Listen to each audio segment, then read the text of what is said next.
Dredging sa Cagayan River ang nakikitang agarang solusyon ni Isabela Governor Rodolfo Albano upang hindi na maulit ang matinding pagbaha na naranasan sa kanilang lalawigan. Ayon sa kanya, kakailanganing lawakan ang bunganga ng Cagayan River na siyang konektado sa bahagi ng Apari at Cagayan. Yung dapat ang tubig, pumaraga sa pababa.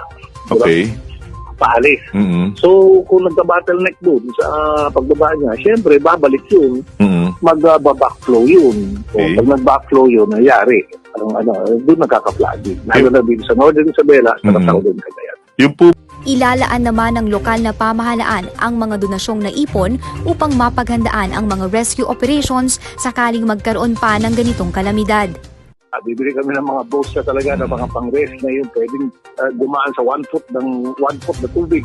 Yun ang mga kailangan namin para maabot na namin ang mga kababayan. Samantala, bukas naman ang lokal na pamahalaan sa tulong ng mga eksperto upang pag-aralan ang paghukay sa Cagayan River.